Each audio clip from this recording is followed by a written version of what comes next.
The following podcast contains coarse language and adult themes.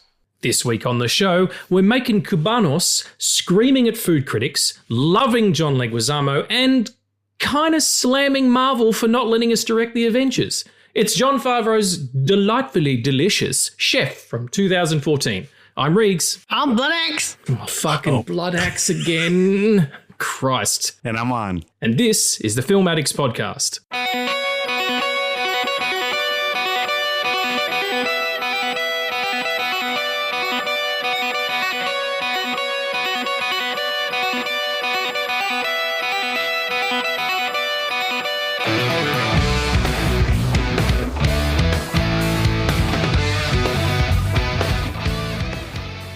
Hey friends, and welcome back to the Film Addicts podcast. Today, bless us, we have him here, the very man, the one and only. There it is.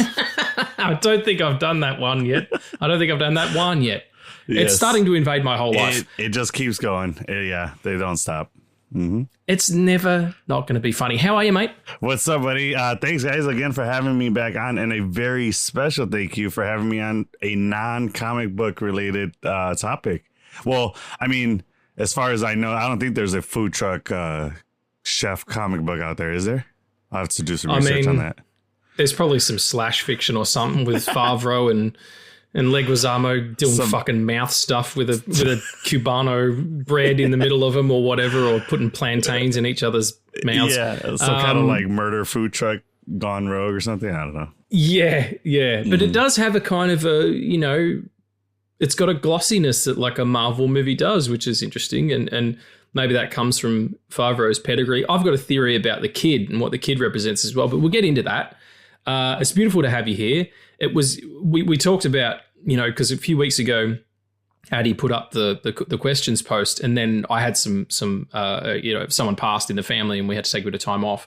But you saw it and you were like, hey man, can I get on that shit? Yeah, I was begging. So I'm gonna ask you about that, like why you want to be on it so much. Sure. But before we do that, I've got to check in with my tiny little friend, Addy. What's going on? I'm okay. How are you? I'm dandy. It's good to see your face. It's good to see you too, man. It's been so long. It has. Yeah, we haven't done an episode since Superman, and that feels like fucking ages ago. So yeah, it's good to be back. Hopefully, you know, everybody enjoyed that episode because it was all you got for a little while there. But what's going on, mate? What are you doing? Nothing much. I've been making friends with street cats here and sending you pictures of them. Fucking love it. That's awesome. Fucking love it. If you have chance to do that at all, one, like if you've got cat photos, just send them to me. I'm a fucking sucker for that shit. Oh, we'll do. Yeah, we'll do. You said, is it stray cats, Eddie? Like just while you're out and about? Yeah. My wife cannot help herself. If she sees a stray, she's just like, oh, and then she goes up to it, starts petting it and stuff. Like, I have to literally stop. Like, stop it. Our cats got fleas. And I'm like, it's probably because you're petting the stray cat. Stop doing it. Yeah. She's like, okay, I will. You're going to give the whole family feline AIDS, for crying out loud, woman. So you have cats? Mm-hmm. We have 3. Perfect number of cats to have. Yeah, what names are your cats? I must know. You're going to love this. I have a black cat. Her name is Selena Kyle. She was our first cat. Come on, everybody. I have an orange cat. Name is Marvel, as in Captain Marvel, because of the movie. And then I think was it Goose, right? Was the name of the cat in? Was the name of the cat? That Scratch Fury. And then we have it's like black and gray. I forget the name of it. It starts with an M, but the type of cat. The breed, you mean? Yeah. And we named him Bruce Wayne. Yeah, that's you kind of cross-pollinating DC and Marvel there, but I'll let it stand. Well, because the orange one is the one I like, and it's the one that I like a old coworker of mine had kittens, and then not him, but his cat had kittens, and then he's like, "Hey, do you want one?" I was like, "Yeah," and then he gave me the orange cat, so that's kind of my cat in a way. So then I was like, I want that one, and then so I Captain Marvel who came, and then it's because it looked like that one. The other two look like, you know, Black Cat, and then it looks like Batman in his suit, so that's why. Excellent. And just for future reference, I'm well aware that human beings can't give birth to cats. Are you? Okay. Okay, good. Addie, have you named any of the strays? Not yet, because I haven't met all of them. No, all of the strays in the country where you live, because there's probably quite a few of them, I would wager. That is true. There's half a dozen just here in my backyard that sort of, fuck around. Do you see any on multiple regardless days? of all that, what's that? Like, do you see them more than once? Like the same cat? Are you asking Addie? Yeah, or is it just new cats every day? There's some of them are same. I think for like the past 2 times that I've sent Reeks the pictures, it's been like the same 2 cats. But yeah, like a new one pops up, and there's one who was like fucking like ancient and has like claw marks on his face and shit. Oh no! Yeah, the battles. That's sick. Nice. But like no, that's a great idea. That's a great idea, actually. Did either of you watch Rebel Moon? I did. It was all right. What did you think of it? It was all right. We should have like promoted that shit, man. Yeah. We should have got some cash. It did feel like it was Zack Snyder's like, this is what I would have did in Star Wars. You know what I mean? Like 100%. Yeah.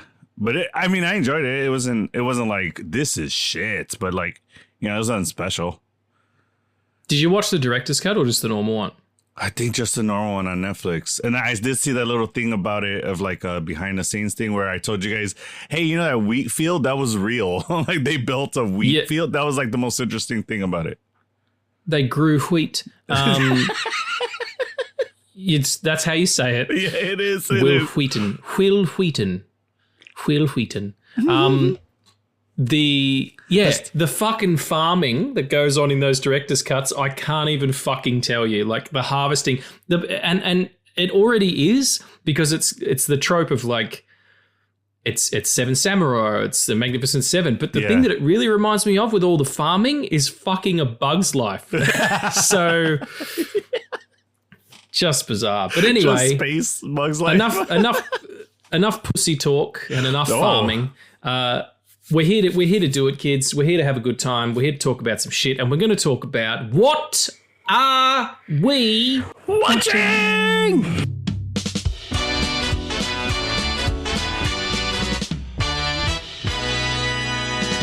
Excellent. What are we watching? I think I might throw to our guest first. Yeah. Oh. And see what Juan has been watching. What have you been watching, Juan? I've been watching a couple things. So I've been I don't know if you guys have this out there, but it's a streaming service called Peacock. It's basically NBC's like streaming service. They have Twisted Metal, which is a show about the old 90s video game. You guys familiar with the old Anthony PlayStation? Mackie? Yeah, and Stephanie Beatrice.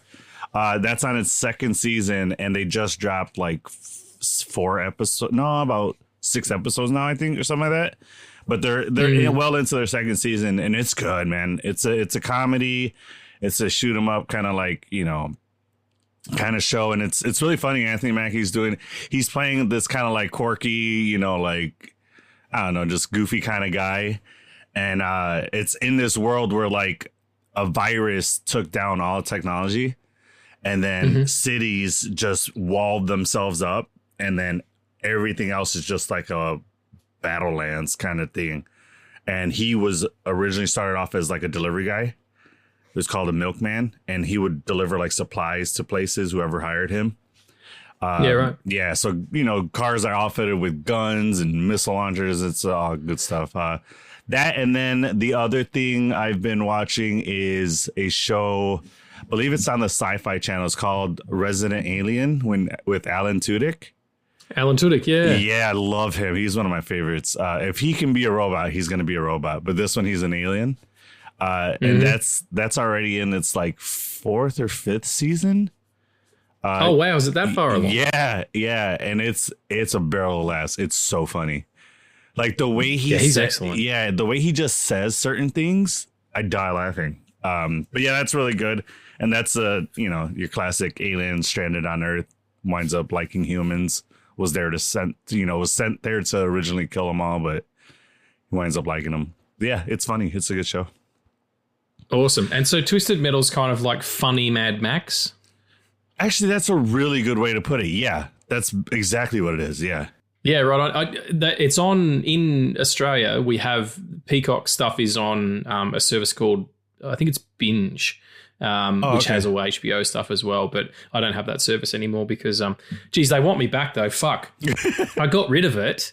And every other day I get a fucking email going, oh, come back. It'll be $4 a month for a whole year. Come, I'll suck your dick for some subscription. Like, calm the fuck down, guys. I'll come back at Christmas time when I want to watch all the Christmas movies or when you release Lanterns. All right, it's going to happen. Relax. I seen something that said, oh, when you cancel a service and they're like, all right, well, if you come back, we'll give it to you this price. That just means that they were overcharging you in the first place. Yeah, that tracks. That pretty much tracks. Yeah. She's like a fucking ex-girlfriend who won't leave you alone. Look, I know you did butt stuff, darling, but it's just I've moved on. I'm a different person now. Yeah. Anyway, speaking of butt stuff, Addie, what have you... I love it. I fucking love it. I almost spit my drink everywhere. I mustn't. Did I make you spit everywhere? Sorry. Almost, I have that effect on people. That's good. They tend to spit. Oh. Or swallow. Okay, Saucy. I'm getting it all out. It's been a long time. We're getting it out. Up, Addie, what have you been watching, mate? Help. So before we start, I'm not helping. I'm making it worse. I did watch Weapons. Weapons is great. I watched it twice now. Yeah, right. It might be my favorite one of the year. But I also watched like 2 other movies yesterday that might be in the contender for like number 2 and 3. But yeah, what a year horror is having. Yeah. Like we started off with Sinners Strong, then we get Final Destination, now Weapons. It's incredible. Does the trailer do it justice? Like, is it? Well, the trailer is literally the first like 30 seconds, and then everything else you get is just new. Yikes. Okay. My God. What deal with what crosswords deal did he do with a demon to be able to have a company promote his picture without revealing all of the fucking movie the way that they normally do? Dude, here's the teaser. Here's the first trailer. Here's the second trailer. Here's the third trailer. Here's the final trailer in which you see the entire fight scene with Red Hulk. Just put the movie out for like what? It's like putting the movie out in stages. What the hell's going on? I don't even want to see it anymore. So what were the other 2 that you saw that you were like, these are in contention? I just want to talk a bit about Weapons. Because it's a film that you should definitely go watch in theaters because it's not what you're expecting. It genuinely, like whatever you have in mind, it's totally not that. And the fact that Zach Cregger wrote it on spec, then it went into a bidding war, and then because Jordan Peele's company Monkeypaw couldn't have it, like they lost the bidding war and went to WB, and then Jordan Peele fired his manager because he couldn't get the script done. Like he couldn't bid for the script. It says a lot about the power that Zach Cregger has at the moment, and I cannot wait to see what he does next. But especially after Barbarian, that's what a strong start, like in terms of doing a proper genre picture. Go back and check out our episode on that if you're interested. It's probably one of my favorite horror pictures of all time. Yeah, that was such a good episode you guys did. This is why I love this fucking podcast. I would have never known any of that. That he just said, I would have never known that. I get so much good insider shit from you guys. I love it. We're Hollywood insiders. Yes. I have a question though. Well, not a question, more of a statement. I saw a quick interview with him, and he was saying that he wrote it on spec, and all he had at the beginning was a couple of ideas. Like he had the teacher character, he had the angry dad, and he had all the kids disappearing, and then he just started writing, and he got 50 pages in before he knew what the third act was. And I sent that video to you, Addie, and I said, this is the opposite of AI. Of pure creation, you know what I mean? Like you can't jump to the middle. You got to do the work, and then you're saying no one knows what, I'm trying desperately to avoid spoilers as to what it is because I'm not going to get to see it until next week at best. does it feel clunky in that respect, Daddy? Does it feel like it's rushed or anything, or does it make sense? It feels the absolute opposite of rushed, actually. Wow. But it doesn't feel like it's dragging. There are parts that might feel that way, but they're intended to. Yeah, right. But it's great. I would genuinely just like, don't watch the trailers. Don't listen to any of the reviews. Just go watch it in a theater because that's the best environment to watch this one in. Yeah, nice. Because I was it just interested me because they were it was such a, that's the way Elmore Leonard writes his novels. He's just, I'm just going to start and figure it the fuck out, and I love that. I think it's really cool. What are the other two that you saw? So I did rewatch like Fantastic Four, which is great, and I shall save my thoughts for later. Nice. Yeah, I still haven't seen the shit. I just haven't had a chance. It's so good. I would tell you. Yeah, I haven't heard a bad thing, really. It's a lot better than I think everyone was expecting it to be, especially because we have 2 other iterations of it. So people had like an idea of what they thought it was going to be, or what it could be like if it was bad. But this one, I don't want to say too much more, but it's really good. It's tonally, it looks right on. I rewatched Fan 4 Stick in preparation, and I would have liked to have seen Josh Trank's actual version of that, because it's a really interesting, like, after they get their powers, it becomes a body horror picture, and everybody's, they can't turn it off, you know, and that there's an interesting story to be told there. But I do like the more classical way they're doing it. Anyway, and what was the other thing, Addy? You said 3. Yeah. So I watched Predator Killer of Killers, which is the animated film. Yes, I have that on my queue to watch it. Oh my God. They're saying it's like the best one, right? It's pretty tight. I haven't seen, like, the only Predator movies I've seen is Prey and then this. Oh, okay. And oh my God. Yeah. Dude, I cannot describe the amount of absolute chills I had watching this. Nice. And it doesn't stop. And it engrosses you in and just never leaves you. Nice. So I wanted to go watch It's really good, man. But I heard of like, oh, there's an order that you should watch it in that's within the timeline. And there's like watching the other movies, Predators, like they're waiting to watch it, and they're like, either watch Prey first and then that one, or save that one for the end, something like that. And I'm just like, I don't know which way to watch it, but yeah. Well, I mean, you probably can, but I mean, it's not, if you don't, it's not going to take away from it, I don't think. It might just add to, so even then, if you go back afterwards, be like, oh, it drops in there or whatever. Nice. Sorry, you were going to say something? Sorry? You like the movie? Yeah. It's also like, it's 3 anthology stories that build up to something. Oh, and okay. that something is that we've never seen before in that universe, as far as I know. It's a predator fucking beating it. Black. Just there is that. Bright green cum all up in the face. It's amazing. Tell me you wouldn't watch that. Talk about predators. No. I mean, he's just going around coming on people. It might unlock a new king for me. I'm afraid.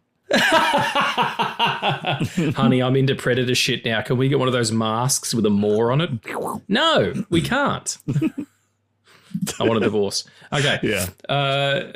That's exactly how that conversation would go.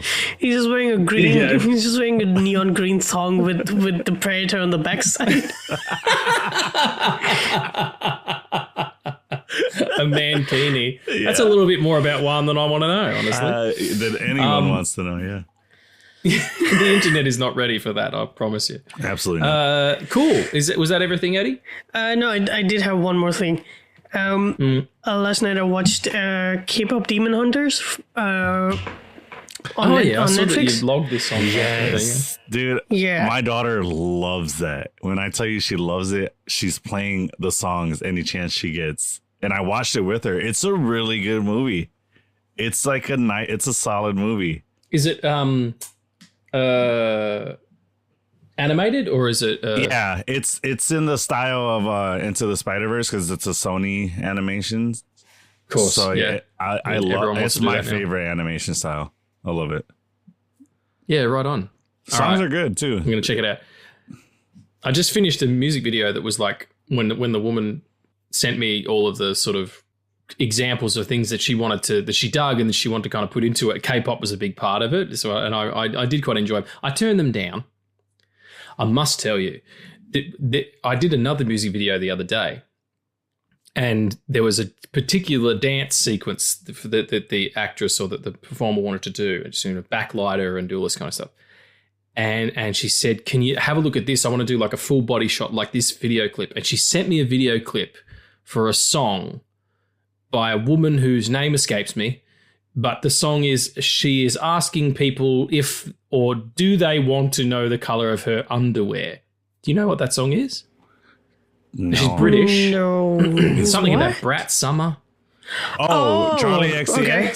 You both got there. Charlie, what was it? Charlie XCX. Excellent. You win the round. Yes. Yeah, so they sent me that music video. She's talking about her underwear. And is it red or is it lacy or is it made out of fucking goddamn fruit roll-ups or whatever the hell's going on? She's not wearing any.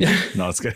She's not wearing any. The spoiler is that she's got no panties on whatsoever. Yeah. But Billie Eilish turns up with the bulldozer and a bunch of underwear and stuff like that. It was one of the worst songs I've ever heard in my life. No. My God.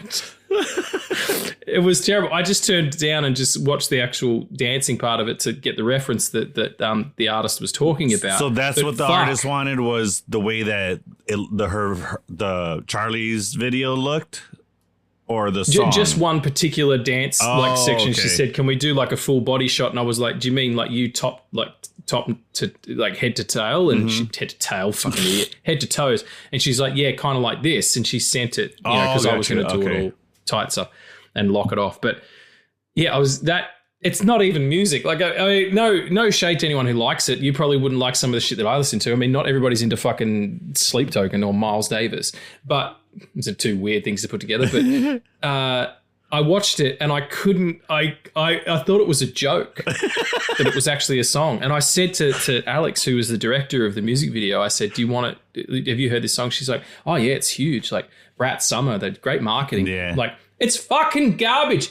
I remember Dylan Moran talked about Fatboy Slim on one of his, the British comedian Dylan Moran from Black Books, talked about Fatboy Slim, his music in one of his stand-up shows. And he said, you could put me in a moving lift and put a pogo stick up my ass and I'd write a better song on the fucking wall, That's how I felt about Charlie XCX. Maybe she's got some great show tunes. Imagine the artist coming to you and be like, "Hey, I was wondering, can we do a shot like this?" And then here's a music video that, I seen that does it. And then you watch it like, is this a joke? They're like, "Yeah, just fucking with you. Let's get back to work." Like, that's wouldn't be like that has happened. Honestly, people like send me things. Oh, it's this and it's this. And then it's a scene from fucking Terms of Endearment. I'm like, this isn't going to make sense. I'm like, "Nah, I'm fucking with you." But they were legit. Okay. But we got the shot and it looked fine. But I had to broach Charlie XCX with you. Okay. Anyway, enough of all that. I just have to just say, I'm not standing for any Charlie XCX or Billie Eilish slander whatsoever. Yes, don't you dare! I am not talking about them as individuals. No, I'm talking about the song as well. Yeah, he's like, you like the song? He will have none of it. It's one of the greatest. Listen, it's one of the greatest songs ever made.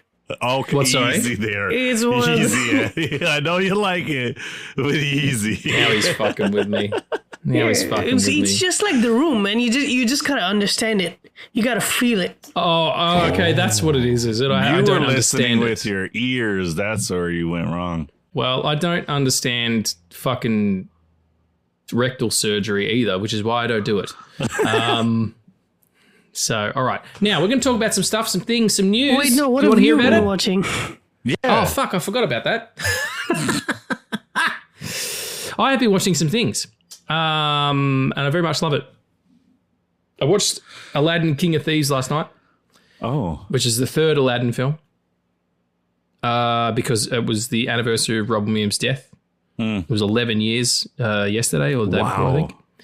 And Miss Robin, yes, he was my idol. Yeah.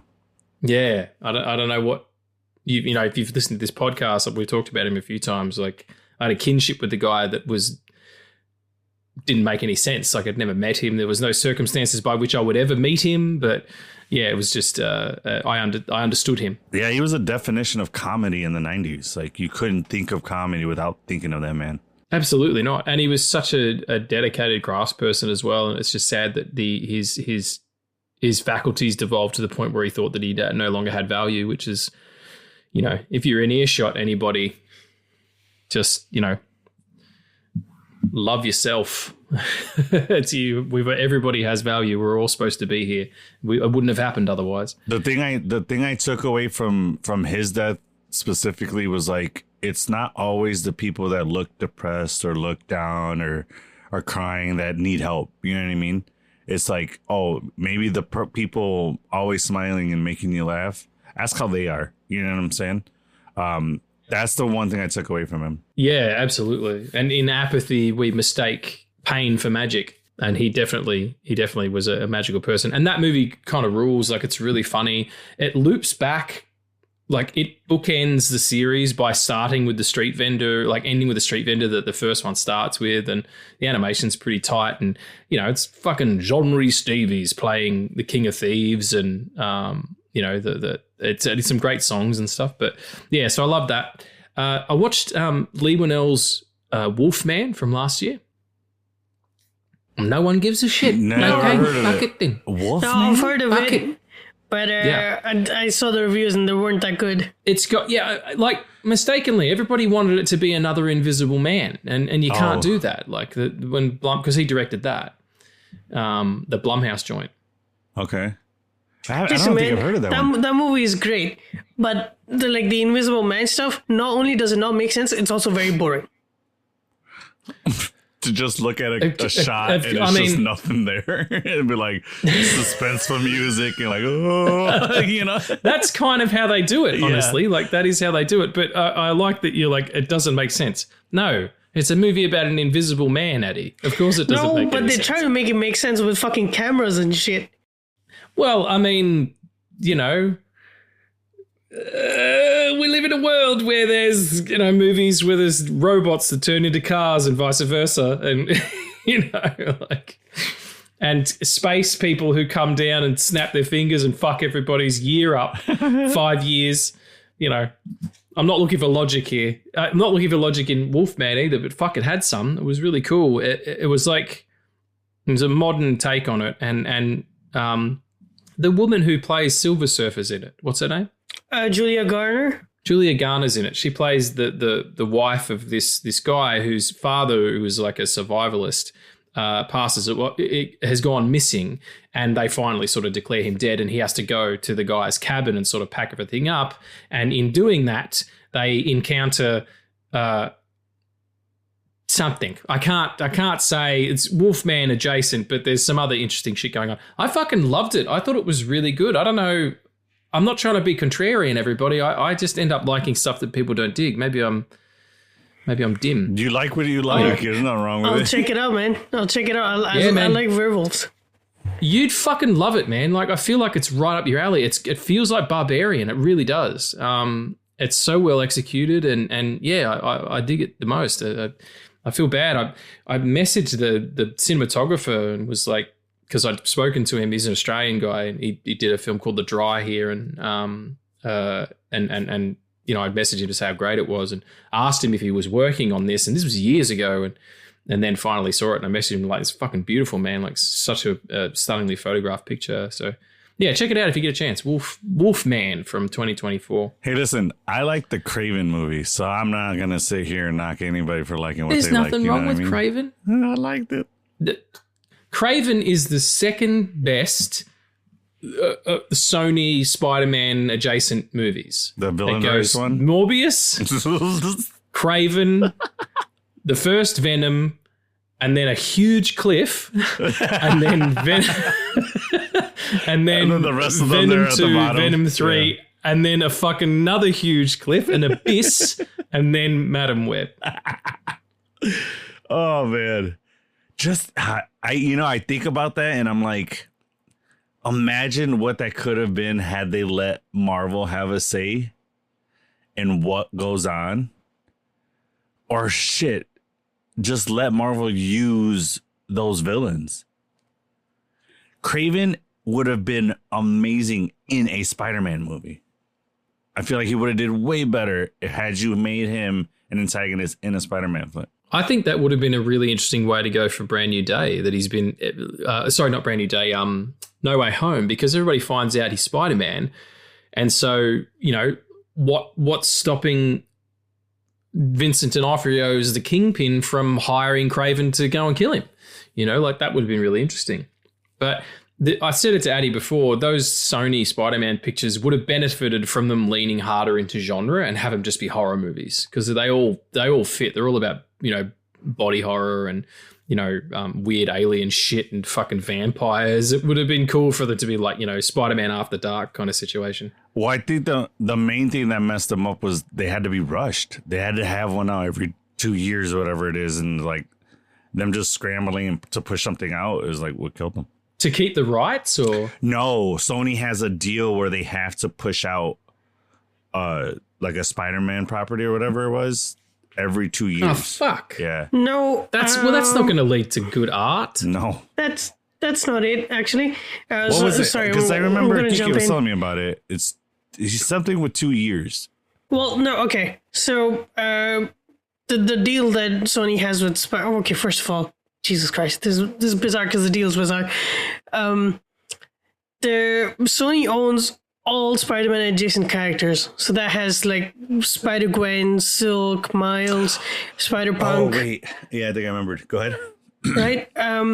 They only share Spider-Man with Marvel Studios for the Tom Holland Spider-Man movies, right?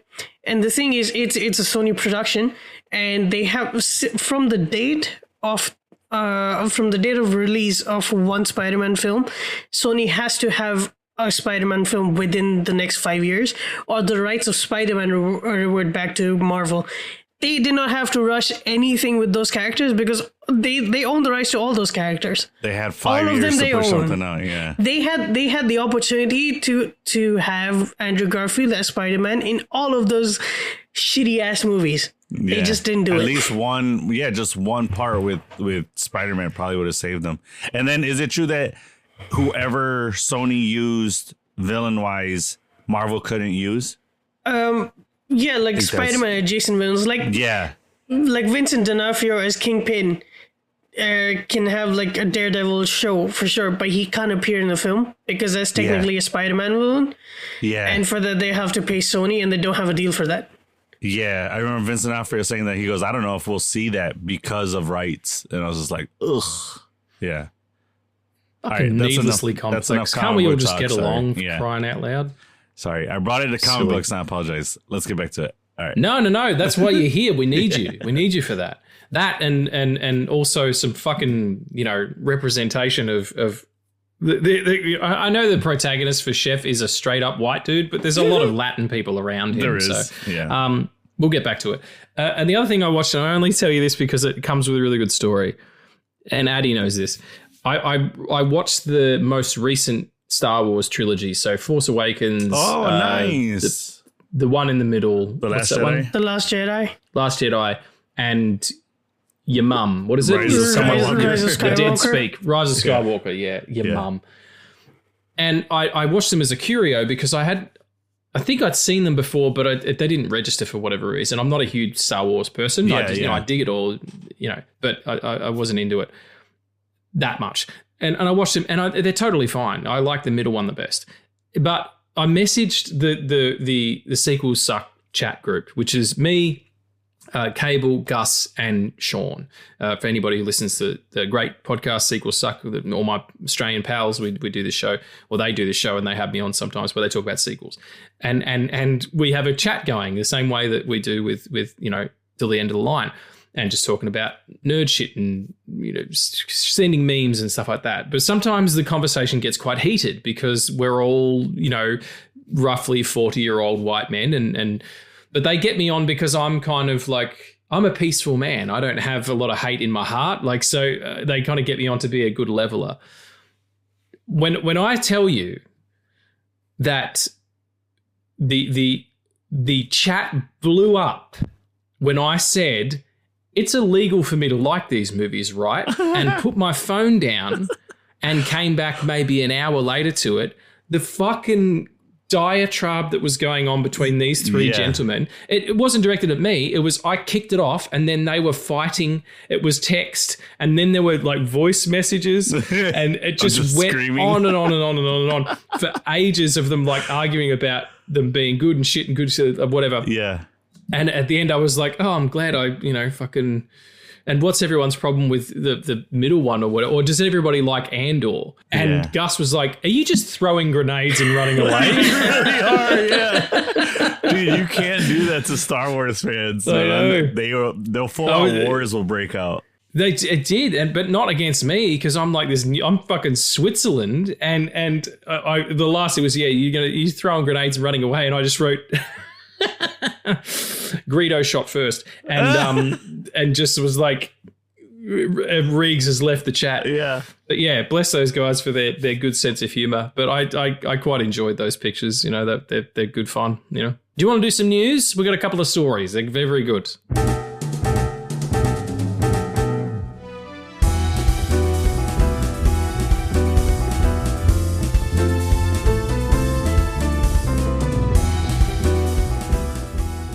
The Batman 2, which is probably not what it's going to be called, but that's what it says in this article. According to Variety, Batman 2 is officially set to begin filming in spring of 2026 and is reportedly going to star fucking Robin. The Boy Wonder's going to be in it. Yeah, I seen that. Do you reckon? What do you reckon? I reckon that I don't know why they're going to do that because they've already got Brave and the Bold going on. Addie's... I can't see both of you at the same time in the video chat when I'm looking at other things. So is he crying? What's going on? No, he's just shaking his head and like, I don't know, disappointment? Yeah, no. Tell us why. Tell me why. Immediate copyright. Well, I have no problem with Robin. I just don't think that Batman deserves a Robin yet. I think there needs to be growth. You think he's going to finger him, don't you? Oh, God. What? Don't do that to Batman. Not Batman, Riggs. I couldn't hear it. He said he's going to finger him. He's going to finger him, don't you? He's going to be like, come and be my ward and... Yeah, no, he's a child. Yeah, it's not good. Yeah, well, the picture that I just looked at, he was a full-grown man. And last time we saw Robin on screen, it was Chris O'Donnell. And he was 48 years old when he played that fucking role. Oh, my God. Yeah. Or whatever. Yeah. And he was taller than Val Kilmer. It made no sense whatsoever. Yeah. That movie rules. Yeah, no, I just don't think that Robert Pattinson's Batman deserves any Robin yet. I think the third one, maybe, sure, like it can end with him walking into the trapeze show and that happens. And then you just leave it at that and you know what the story will be. That'd be a cool way to introduce him. There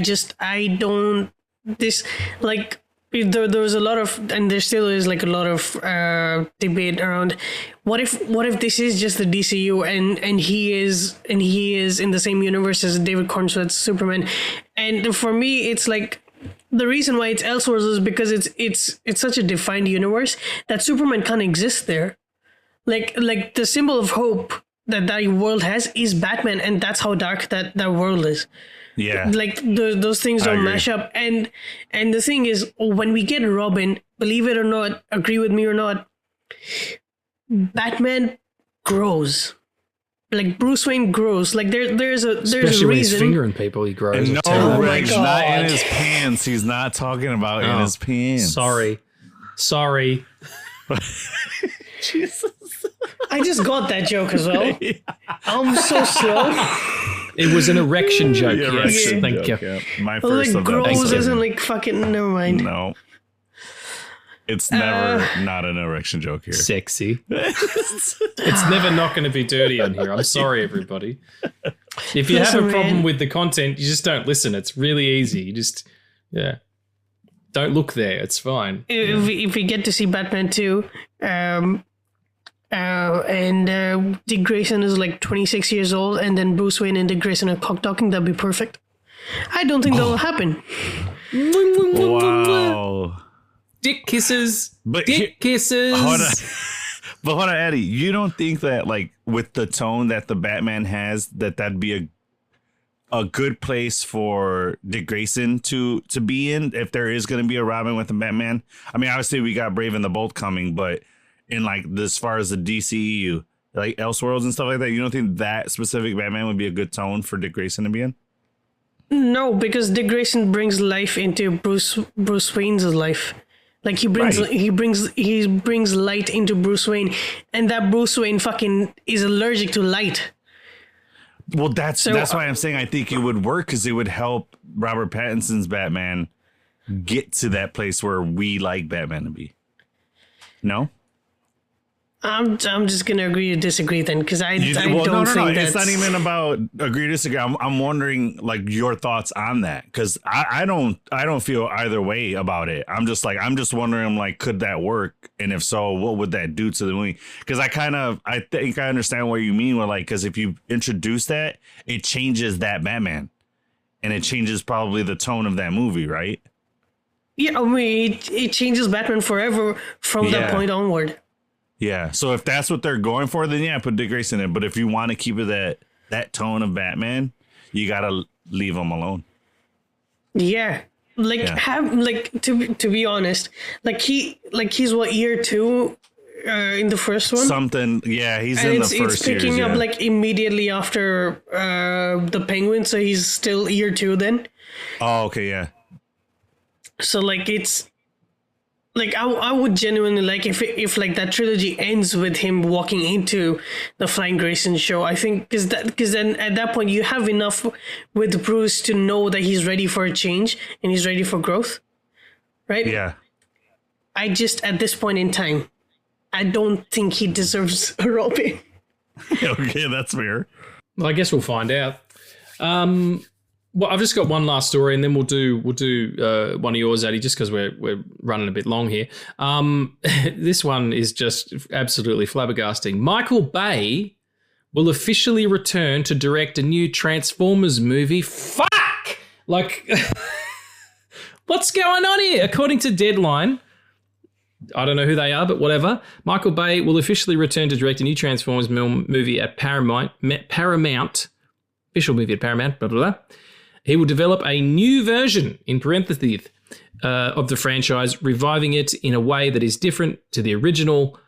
Why don't you just shut up and do what they did in Bumblebee and make it colourful and childlike and, have it be, more like an animated kids movie, because that's interesting.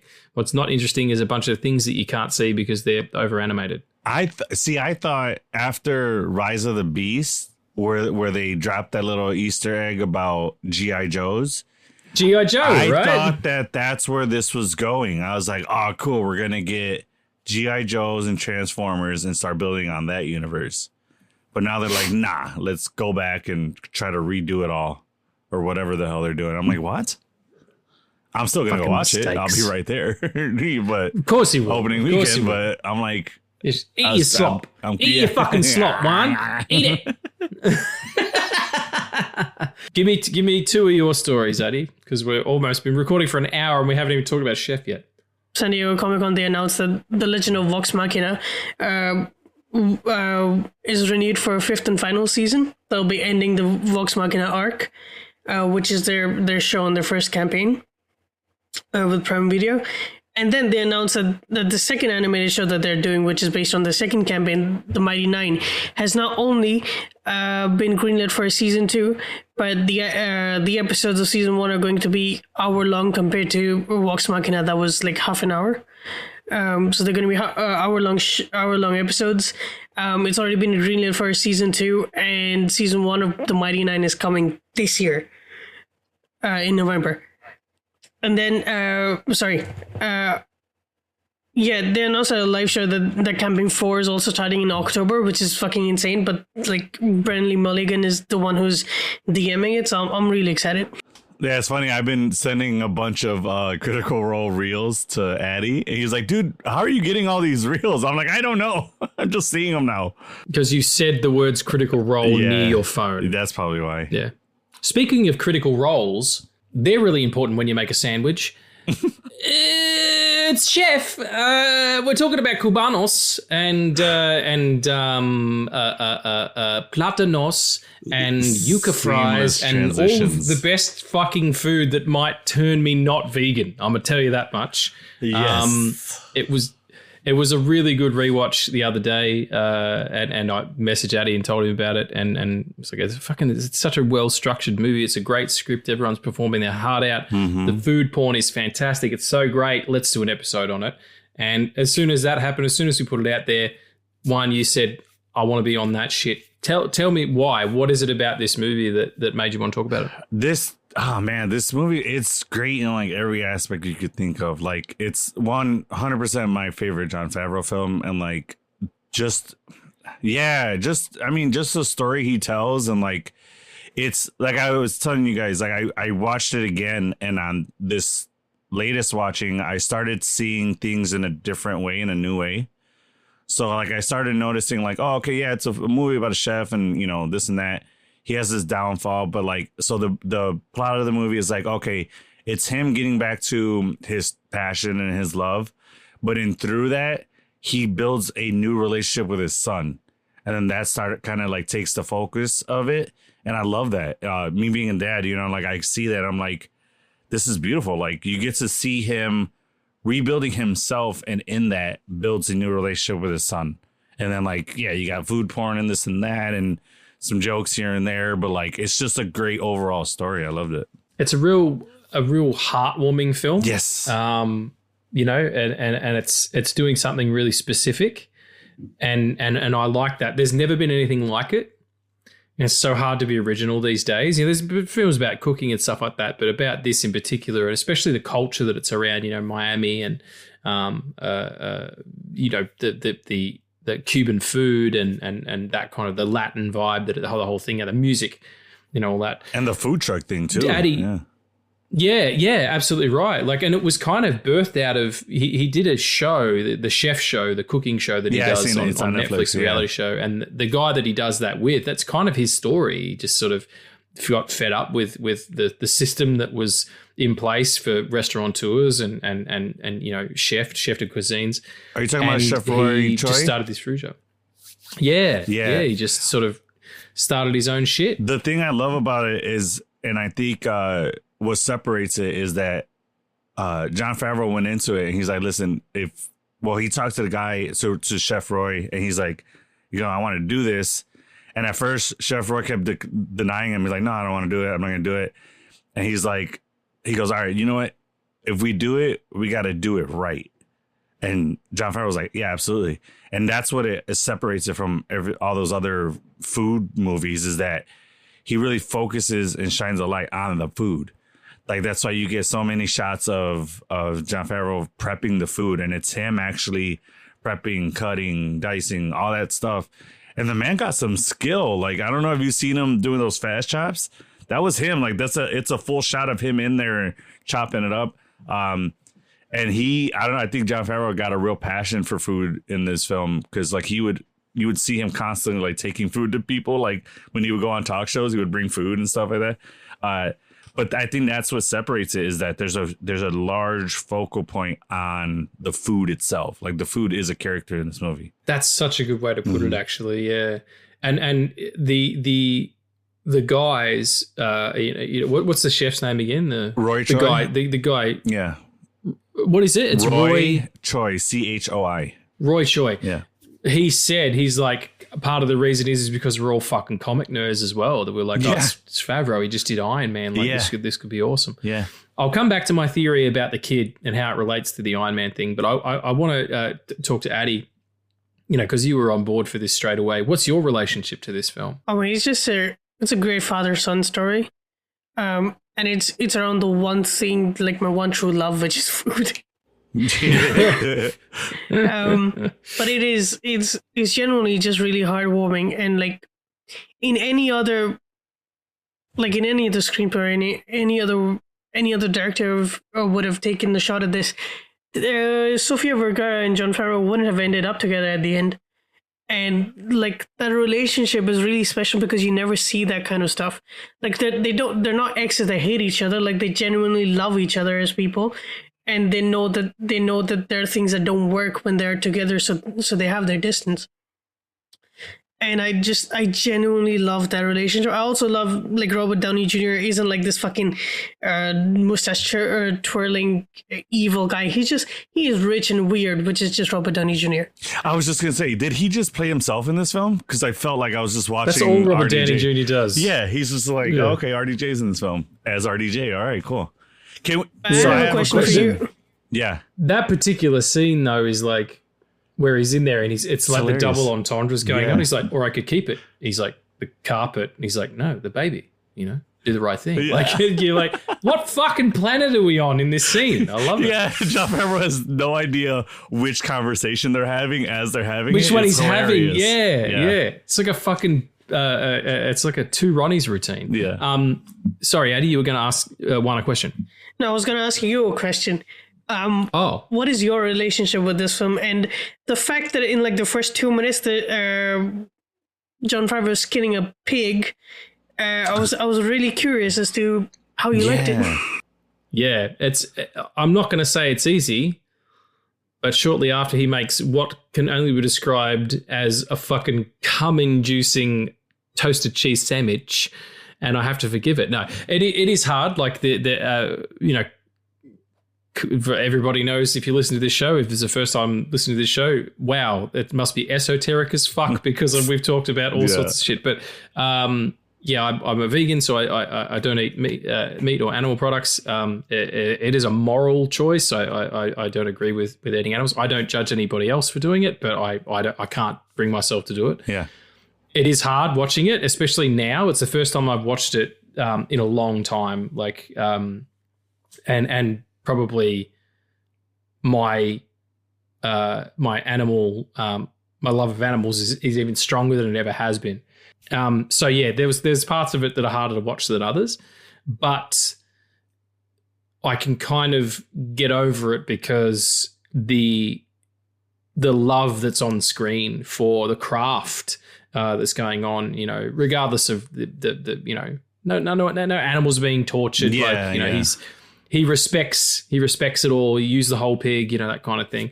I think that's sort of how I feel about it. But I saw it because I worked at a restaurant that was next to a cinema, the Cameo cinema that I still go to now. I used to work at the restaurant that was next to that, and they would often give us like free opening night tickets to get people through the door, especially when it was a movie they didn't think was going to do well. And so I got 2 tickets for me and Emily, and we went and saw it blind and just loved it. And like the fucking cast, yeah. Oh, okay, yeah. Cool. All right. The cast is like, when I saw the thing, like they gave me the brochure. It was like, do you want to come see this? I'm like, fucking Jon Favreau,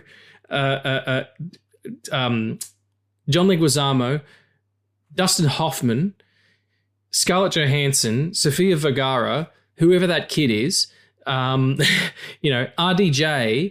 It's just, it's a fucking, the cast that he could only get after doing Iron Man, and Iron Man 2. No, this is what I love is that like it's he took like a page out of Adam Sandler's book. He's like, let me just cast all my friends. And it's like, but I was watching this again, and I'm like looking at who's in it, and I'm like, so is this a sci-fi film? Because that's the only explanation for Sofia Vergara being his ex-wife.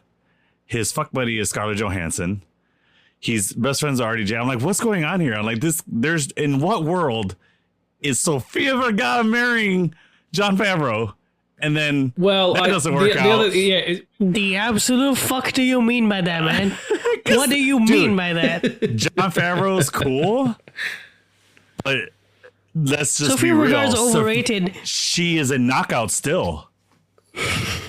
She's overrated. Careful, she they'll can come have for you. a pic of. She snaps her fingers at guys at her feet. You know what I'm saying? Like, she's a knockout. Jon Favreau's the guy next door. But that's who you want to go with, dude. That's the thing. Yeah, I guess. But I just don't see that happening. I don't know. As the chef de cuisine in my household, my missus cooks a couple of things really well and not much well at all. Okay. So I do most of the cooking. Women love a dude who can cook. It's straight up. Yeah. Him being a chef, I was like, oh, that's how he's getting these ladies. Because I'm like, him with the scene where he's cooking for Scarlett, she's into him. Like, she's looking at the sexiest guy she's ever seen. And I'm just like, yeah. She's like, oh, absolutely. I'll let you fucking hit the back wall if you make me whatever the hell that goddamn thing is that you made that time with the pasta dish. My pants dropped. You know what I'm saying? I'm just like, whoa, this pasta looks good. I love the scene where he, you know, it's after he's had the spat with Dustin Hoffman, who plays a fantastic, you know, painful restaurant producer. Yeah.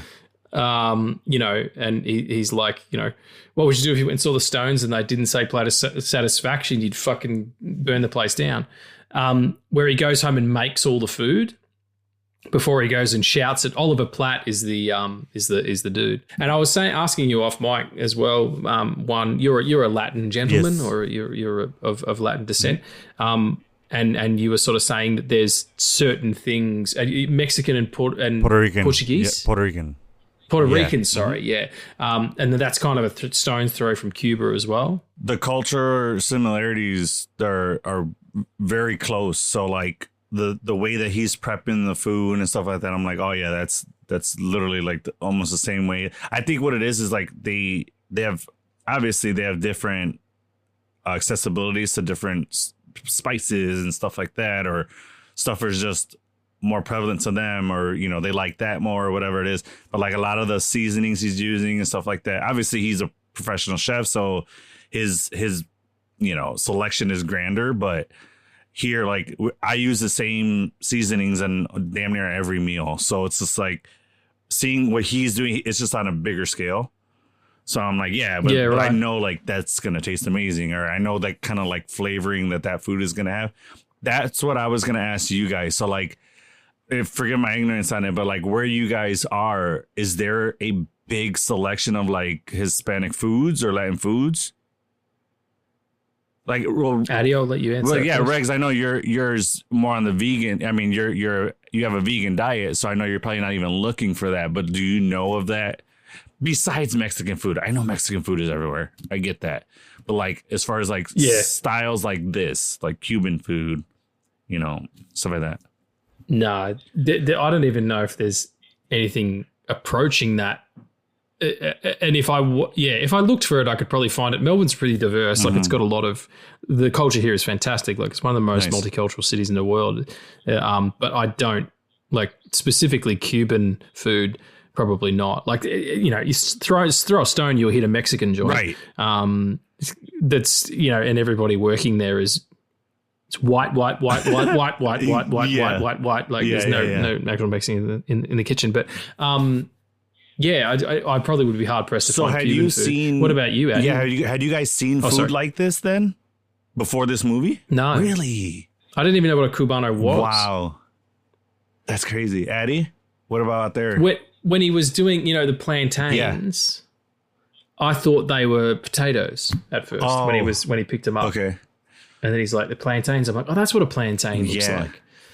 Or the yucca, you know, they look like sweet potato, but they're brown. Like it was, over mine. Or beignets. So the interesting thing, like that whole sequence. The interesting thing about plantains that I love is like the way it's prepared is it can either be used as like a bread, or it can be used as like a side dish. So it can be used as an entree and a side, which I don't know any other food that can do that. But just the way that we prep it, and it's my favorite meal ever, like in the world, is what's called the jibarito, which is, it's the plantain is a steak sandwich, but instead of bread, it's the plantain flattened, fried, and then you get the steak, and then you get lettuce, tomato, and then they smear like garlic. What's the like super diced up garlic? What's that called? Garlic. Oh God, it's like diced up, and like you could smear it. Oh, like garlic aioli? No, that's right. I forget the term. I don't know. That's all right. There's a chef screaming in his car right now going, it's called a cacio e pepe or some fucking thing. I don't know. God, it's going to bother me. I also appreciate, can you tell me what the name of it was again? The one you described? The sandwich? It's a jibarito. Jibarito. It's literally like if I had a last meal, that's what it would be. You just added some cultural spice to our podcast we've never had before. That's right.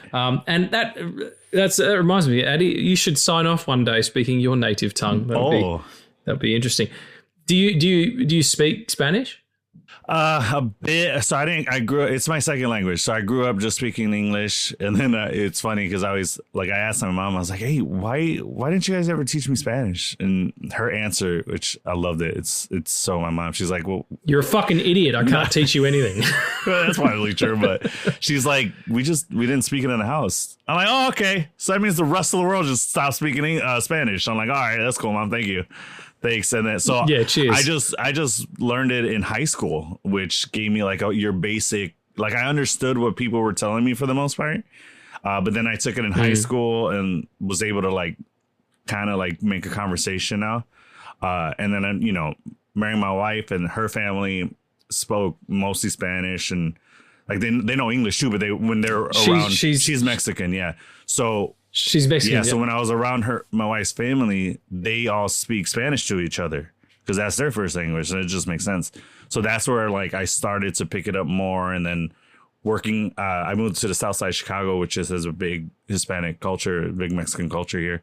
So I would start working out here, and a lot of the people I was working with spoke Spanish mainly and stuff like that. But yeah. Yeah, right on. Mm-hmm. So I'm just interested. No, it's all good. All good. That's got nothing to do with Chef the film at all. But it does. Okay. I mean, his Sofia Vergara's dad spoke only Spanish, and there was that language barrier there with him.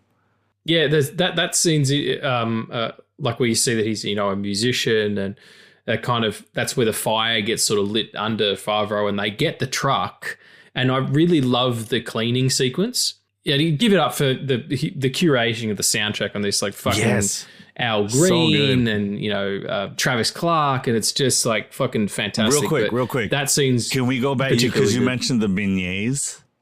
Can we talk about that scene? Because he's all right. So Jon Favreau goes to get some groceries, and he's like, all right, well, we go get groceries. He goes, don't ask me for stuff that you want. He goes, I gotta go get this stuff. They get that, and then he's like, hey, Can I get kettle corn? And he goes, no. He goes, here, look at this beautiful piece of fruit. So if you want this, you can eat this. He's like, there's a grapefruit. He goes, the other thing is just sugar, processed sugar, whatever he says. He's like, eat this. He's like, no, I don't want that. He's like, I want kettle corn. He goes, no, eat this fruit. And then immediately cuts to a scene of them eating this giant bag of kettle corn. And I was like, yep. Yeah, it's a smash cut. I'm just like, yep. That's literally, if you want to know what being a parent is like, that's exactly it. Because I've yet to have a conversation with my kids where I'm like, eat this, it's better.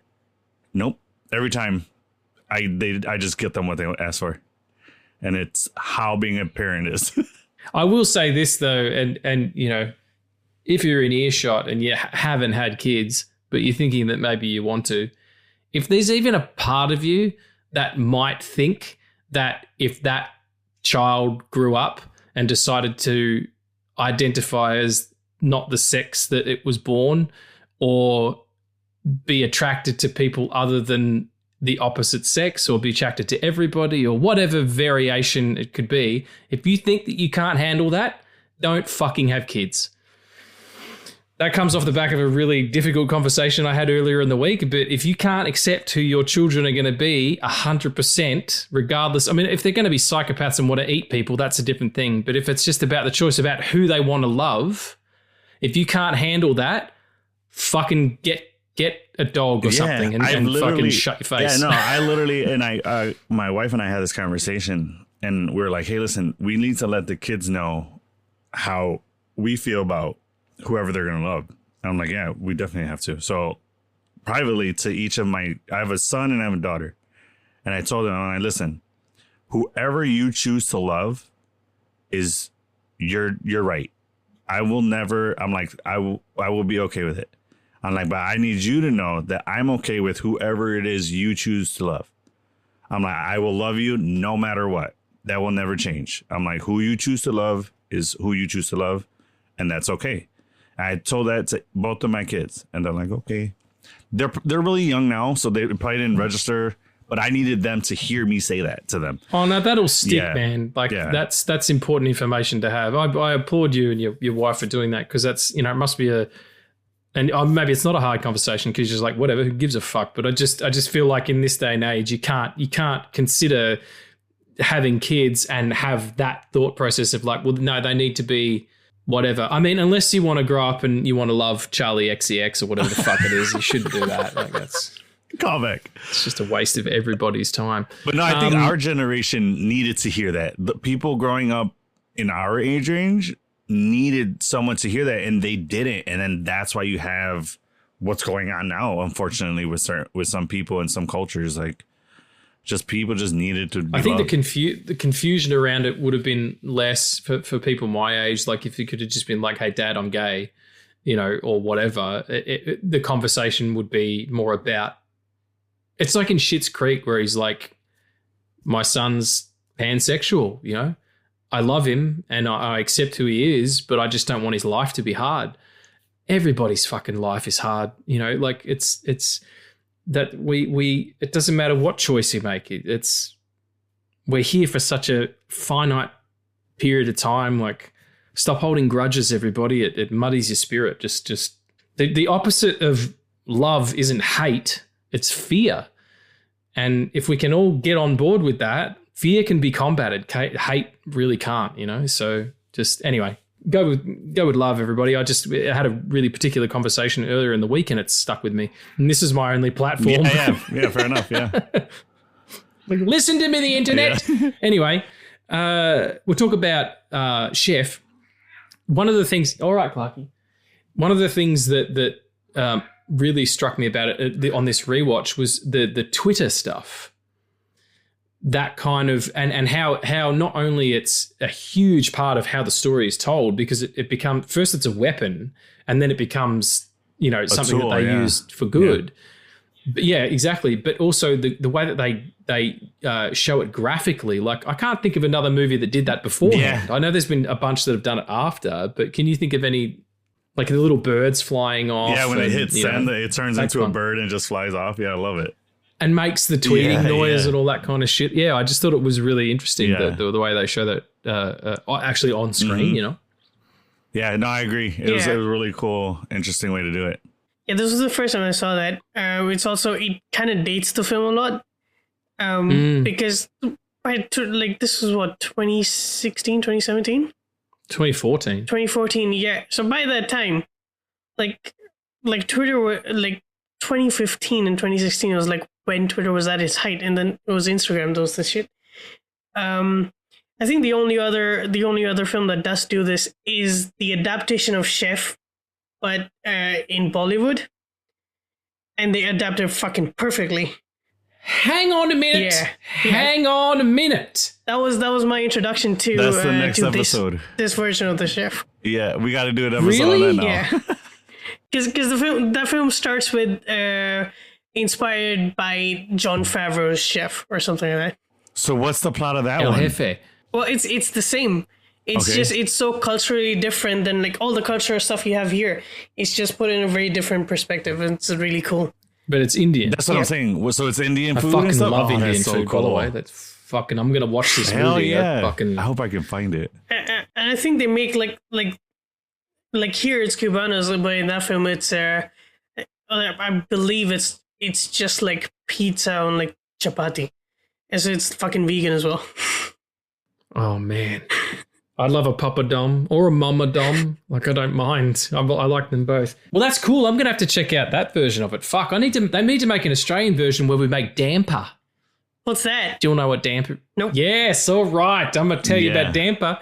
It's this thing that we used to make when we were fucking criminals and on the run, all of us, because my nation was built on the backs of criminals, even my own family. Oh, no. There was one dude who was, because we were a penal colony, there was one dude who escaped and would hide in the cliffs and in the hills and in this particular cave.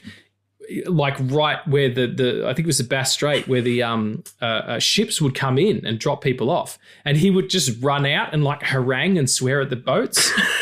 That was his his recompense. He would run out and be like, "Go fuck yourselves," and just and then run back into the hills. That's hilarious.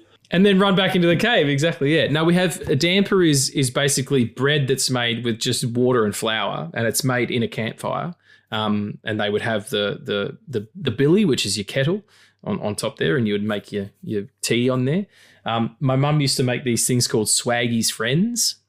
A swaggy is an Australian sort of country person, like a countryman who's a journeyman, and it's basically a hash brown, and with an onion and stuff. Fuck my hole! It is outrageous. It's really really my good. favorite thing what else is have we the got? names of everything you guys have out there.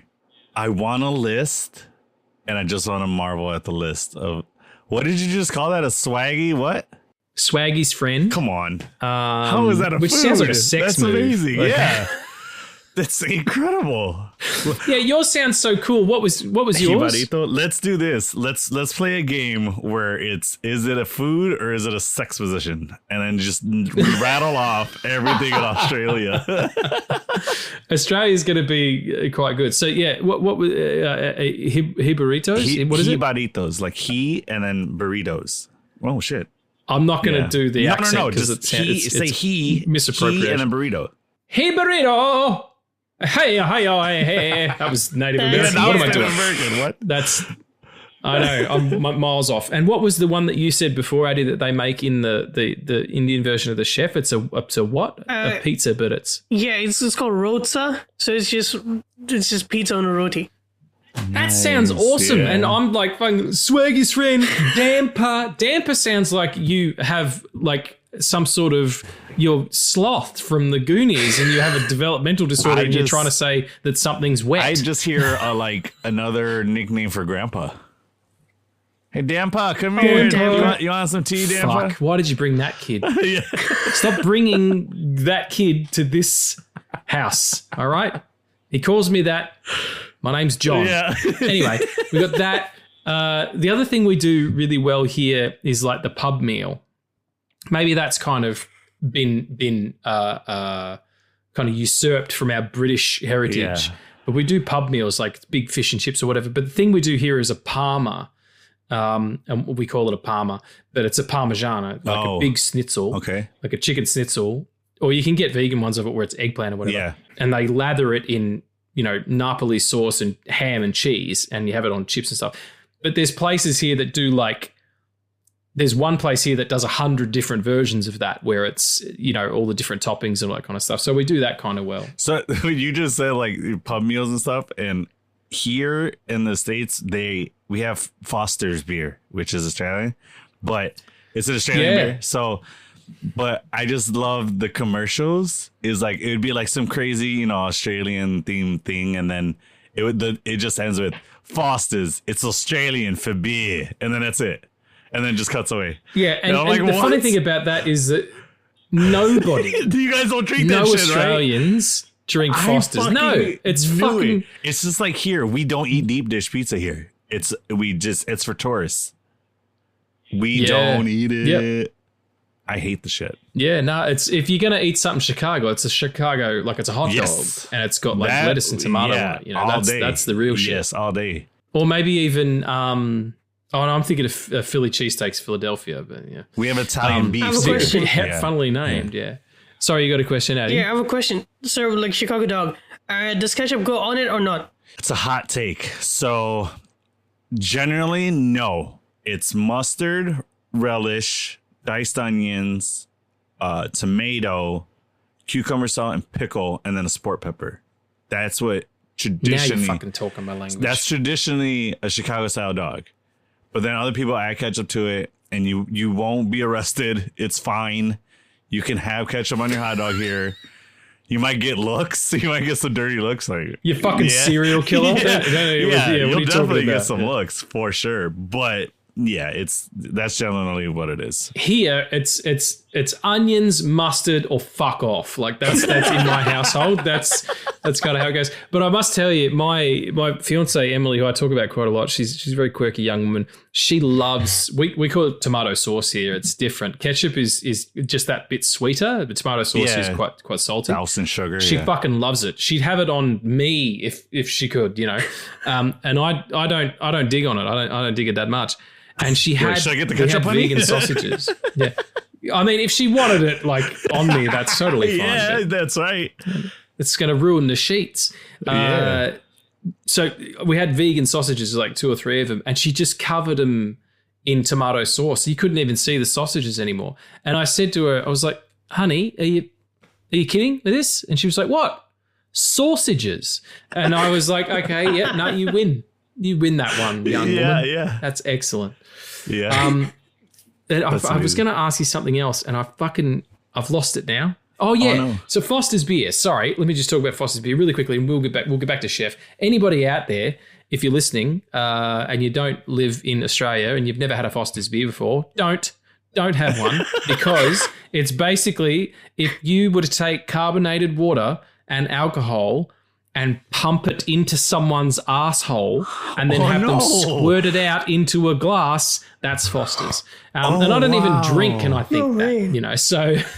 I thought you were going to be like, oh, it's just kangaroo piss that they captured and put it in the can. Yeah, well, I mean, there's a lot of them. People always say, oh, kangaroos, and I'm like, they're not everywhere. They fucking are. There's a whole bunch of them right down here in my street. One of them's an albino, and he's huge. Whoa. You walk outside, just 3 kangaroos on the sidewalk, just chilling. It sometimes happens. There's a wombat out in the street who pops up. Okay, his name's Walter. Yeah, that's what Americans think. We think you guys walk out, and what we have here is squirrels. You guys just have kangaroos everywhere. That's what I think Americans think. That's they're not climbing the trees. That's for one thing. I meant like, but as far as like amount, like that's what we have in our like in the cities wild. That's what we just think you guys have, just kangaroos bopping down the street. There is a lot of them, but the other thing that we used to have a lot of, we kind of still do, is emus. Oh, you say emus, or they look like ostriches, but they're emus here, and the population of them got so out of control in the early 1900s that the government sent out people to kill them. It was called the Great Emu War, and people lost. God. I'm serious. Well, yeah, their kick can kill you. Yeah, well, and also you shoot them, and their hide is so thick, nothing happens. They're like fucking, you know, Colossus or something under there. I don't know. Bulletproof birds is frightening. Furphy's quite popular here. Victoria Bitter, Carlton Draft, like they're all the pub standards. But it's also, Melbourne in particular is like it's a cosmopolis, man. There's a lot of young people here who are really cool and hip. And so there's a lot of microbreweries and things like that. So yeah, Foster's it's funny. You know, it's a New York thing too. Like you go there and you think like it's going to be a certain way or whatever, and it's completely the opposite because, you know, it's pop culture osmosis. You just take this shit on. True, yeah. But thinking back about Chef, yes, I have a theory because we talked about this, and Johnny mentioned it when I was chatting to him the other day. Johnny, our composer, he's you know, a big movie buff. And he was the first one who alerted me to the fact that this movie is kind of like Jon Favreau telling Marvel to go fuck themselves after they didn't let him direct The Avengers. And I can kind of see it. You know, there's the control thing, and he wants to be an artist, and yet he's got to work within a certain constraints, and he breaks out on his own and, you know, sort of has to find himself again, and he does that by making this film. I make the argument that the kid in this film, whatever his fucking name is Iron Man 2. That makes sense. So before the movie starts, they have Iron Man 2, and it's fucking awesome. He's so proud of it and whatever, and then he gets caught up with what's happening, and he kind of neglects it. He's like, oh fuck, I got to take this. I got to take Iron Man 2 to the fucking, you know, the cinema, or I got to take it to but what I really wanted to do was go and do my art, you know, but I got to deal with Iron Man 2. And then slowly but surely, he sort of starts to understand just how important Iron Man 2 was for his career. Because if it hadn't have gone the way that it did, he would still be in the Marvel machine. And I'm not saying that everything he's done is A+. Like, I quite like the Jungle Book. I don't like the Disney live action versions. Live action, my ass. They're all animated anyway.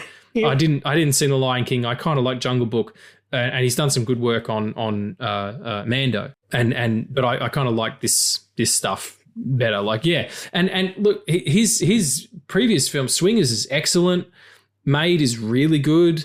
Zathura, like, fucking, you know, the guy makes great pictures. So, yeah, that was my argument, that the little kid is actually a proxy for Iron Man 2. That's cool. I didn't think of that. That's an interesting way to look at it. It might be reaching. But I was talking to my business partner the other night because we were chatting about movies and stuff, and he's like, even if what you read in a film isn't actually what was intended by the people who created it, it doesn't make it any less valid. Like, it's just your read on it. Yeah, it's what you saw. Yeah, for sure. And we were talking about Mordecai with Johnny Depp, for crying out loud. And that's, you know, that movie has no meaning whatsoever, which is kind of the joy for it. So, shall we talk about John Leguizamo? Yes. And how Jesus fuck! That was the biggest mosquito I've ever seen. I actually think it was a kangaroo in the house. Was it a Jumanji mosquito? Is that what just happened? It was. Fuck. That happened on our Jumanji episode. Another pterodactyl. Yeah, I heard. Yeah. Hang on. Where am I going? Yeah, I just want to talk about John Leguizamo for a minute. Yes, please. How do you guys feel about John? I fucking love that man. Because it's a two-hander with him, I feel. He's my idol. He can do no wrong in my book. Range like you would not believe. And a lot of people don't see him for that. Because a lot of, I don't know, I guess usually people see him as like, oh, the funny, you know, Spanish comedian or, you know, Spanish actor. He's the funny guy. But this guy's got range. And like, I kind of want to see him do a little bit more like drama roles. Like something dramatic. But what he's doing, like I said, there's nothing I've seen him in that I don't like. He's like I said, a phenomenal actor. He's been my idol since I was a kid. He's a Puerto Rican actor.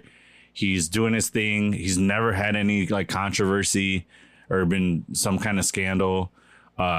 His stand-up is hilarious. If you guys have not seen his stand-up, please go watch it. He's great.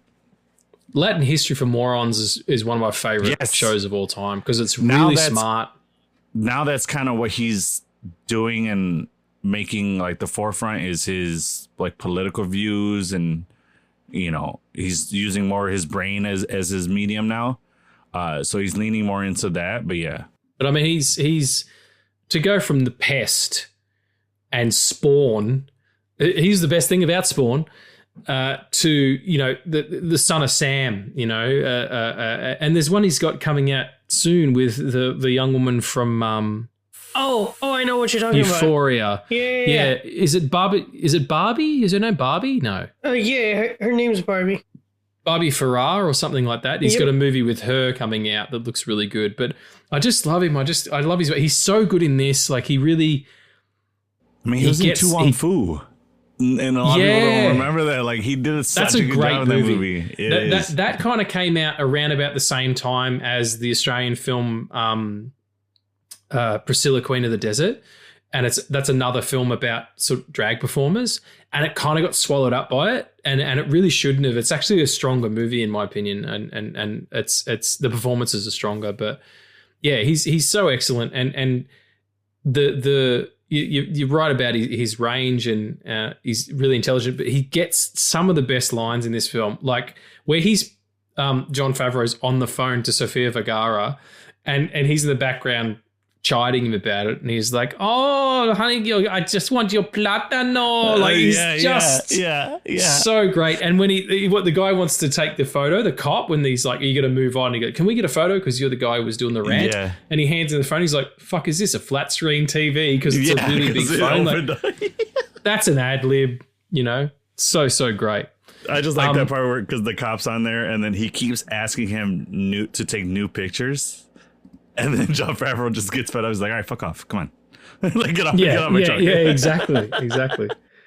But I think probably like the overarching idea of this movie being, there's a theory that the instinct that we have, the hyper-consciousness that we all have, is the one that makes the decisions within the first 2 seconds of being given information. And I feel like this movie is telling you to engage with that. Like, he knew that not cooking that menu was wrong at the beginning. And because of that, he had to go through a sort of a trial by fire of dealing with that and then rediscovering his passion for whatever it is. And if you have a passion for food or for literature or for sport or for art of some description or for maths or, anything that you have a passion for, like, just take a second to appreciate that you can do that you have the opportunity to do that. And if you're not doing it and you're unsatisfied, that might be why. And you should really do the best that you can. Like, I have to do shit to make money too. Like, I understand how the world works, but I never forget why I make the decisions that I make, because I know that creatively that's what's going to be the best for me in the long run. So I feel like that movie's kind of, that's what this movie means to me. Addy, what do you take away from this, like, as a person? Because for me, it's a really, really personal film, and I feel like it warrants conversation. I think the tagline says it all, man. I think it's never too late to start over. Yes. Is that the tagline? Yeah. Yeah. Why isn't it a food pun? It's never too late to turn over. There it goes. Like, you know what I mean? Like, before you take it as a food pun, you take it as a sex pun. That's why it's not there. No. It's never too late to turn over. Yeah. I make the argument if you've come once, turning over is not going to do anything for at least 45 minutes and a sandwich. That's why you take turns, man. That's why you take turns. There it is. That's why you take turns. Hey, Addy's got all the tips, everybody. Come on down. Talk about getting damper. Yeah, no, that's excellent. Is that kind of how you feel when it speaks to you the loudest? That's what it's saying, Addy? Yeah, I think like it's driving. It's a creative driving his creativity to a point where he never thought that he could.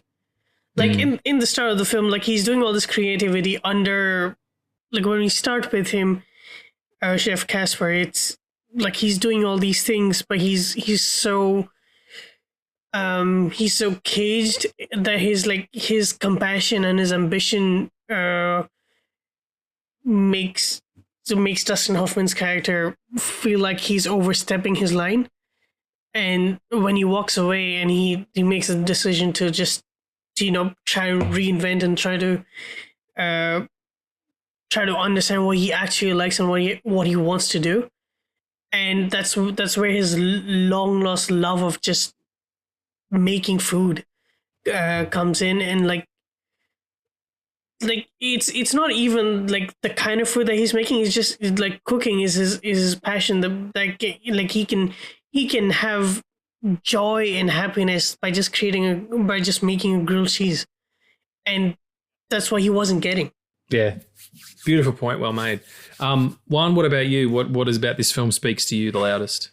Well, the loudest it's got to be that father-son Sofia relationship. Vergara's tatas.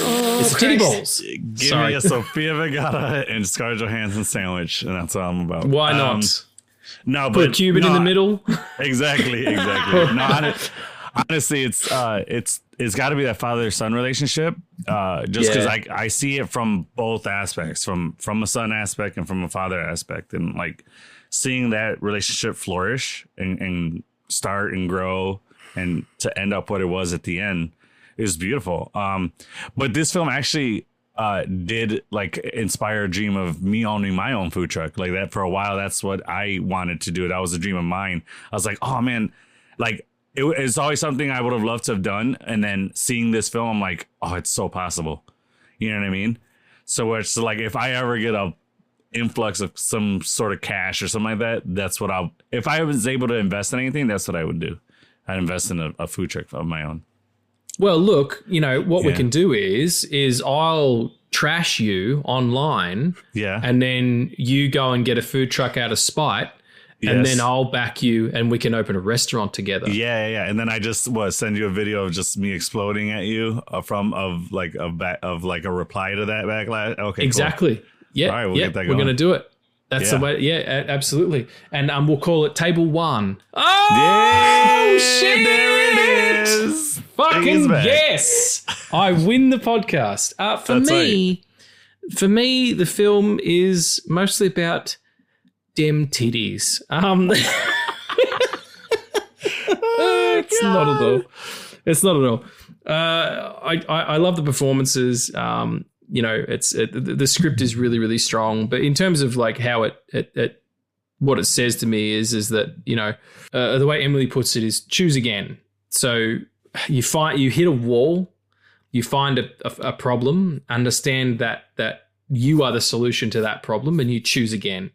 And that we all have the capacity to do that. Like, I know that people go through hardships and difficult times and stuff like that. But, we are the masters of our fate. We are the captains of our soul. And it's really important to remember that, because the world grinds down on you because that is the way society works. But it's all artifice. It's all structure. You've been told all this stuff. It's not actually true. Like, you have all the power if you want to. And if you want to fucking make really good food out of a food truck with your best friend and your son, because that's what you want to do with your life, you can fucking do it. And if you want to open a fucking food truck, I don't know what you're making. I'm going to come there. I'm going to eat it. I'm going to fucking... I'll make a vegan menu for you. You're going to serve me a shitty Foster's and... Yeah. I will 100% buy a Foster's for you to just be like, this is what I serve on my truck. And you're like, no. Oh, amazing. Why don't you just kick me in the balls while you're at it? Fucking hell. Wonderful. Well, that's Chef, everyone. We're going to go through and talk about a few favorite moments before we get to questions, though, I reckon, because we were talking about food for a good portion of the time, but I'm glad about that. I think that's enriched the episode. So let's go through like top 3 favorite moments. It could be favorite lines, funniest bits, whatever you dig the most. So we'll start from our guest first, and then you go after, Addy, and I'll go last. All right, so I'll probably go with my favorite is the talk he has when they first finish making the cleaning the food truck and everything, and they start making sandwiches for the guys that helped them load everything. Where the son wants to serve that burn sandwich, and then he's like, "What? So what? It's free." And then he's like, "Hold on," and he goes and has a talk with him, and it's that whole. He goes, "Do you like this?" And he's like, "Yeah," and then he goes, "Well, I love this." He's like, and this is what I love to do. And he's like, so everything I do here is because of that. He's like, so if if this isn't what you're gonna put into it, then don't do it. And like that to me, right, that conversation that they have right there starts their new relationship. And that's kind of like what it builds from. And I just like that. And the other funny bits, like the whole slipping and sliding everywhere, and the John Leguizamo parts of like his little one-liners behind or in the background and stuff like that. Yeah, those where he's dancing, making the marinade, and yes. he's like doing the scratching and stuff. Yeah. That one particular line where he says, well, I love it. I get to touch people's lives with what I do, and that's a beautiful thing. Yeah, it's such a wonderfully altruistic way to look at a craft or to look at an art form. So yeah, absolutely. Addy, what about you, mate? My number 3 would probably be titties. No, sorry. I can't help myself. I cannot be helped. Sofia Vergara broke up with what's the guy's name? Joe Manganiello. Yep. She broke up with Joe Manganiello because he just played Dungeons and Dragons with his best friends. So no, not them titties. No, that's not true. Not them titties. No, hold on. That's not true. She liked that he played D&D. They split up because he wanted kids. And she was done having kids. She has her one boy. But he can have kids in D&D, man.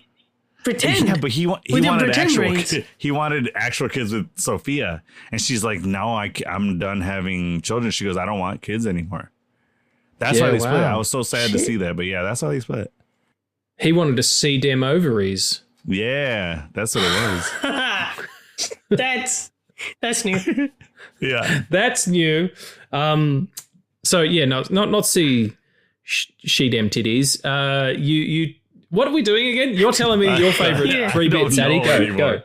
Yeah. Well, in the vein of that, my third favorite thing is the cornstarch joke, because I haven't tried it, but it's the cornstarch balls and oil and make hush like baby powder. Yeah.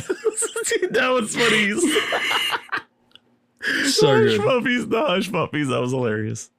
Because that's a conversation that Favreau's had with another chef, and he's like, yeah, sometimes you do that. And he's like, what? And then, yeah, they do it. And he's like, all right, fuck it, I'm putting that in the movie. That's going in. Absolutely. You know? I love that. That's funny. What's yours? What else, Addy? You do your 3, and then I'll do. Oh shit. Okay. What did you do your 3? Yeah, you kind of did. It was. Yeah. Well, I did my favorite was that talk, and then just and the a slip little and like slide.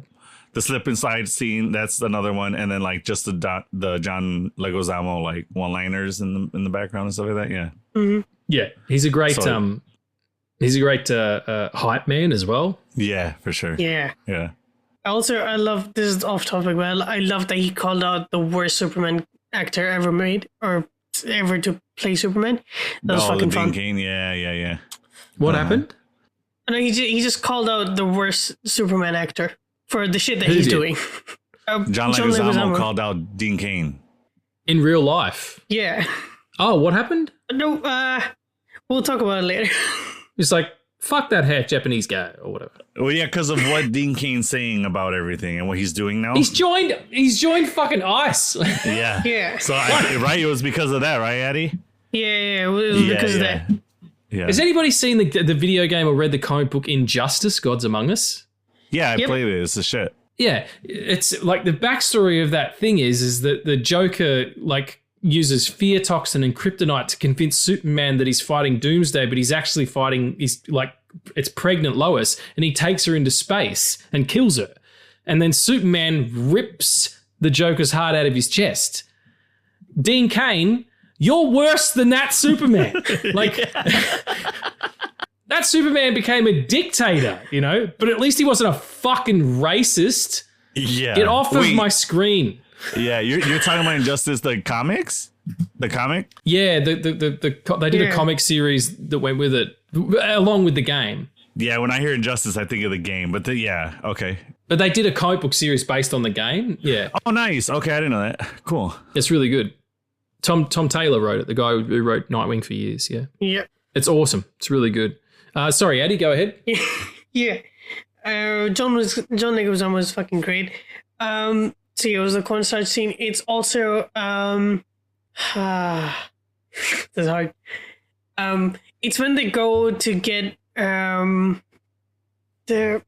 is it beignets that they go to get in like the when they're in New Orleans, yeah. Where he just spends the day with his son, and he's like, no, I just want to spend time with you.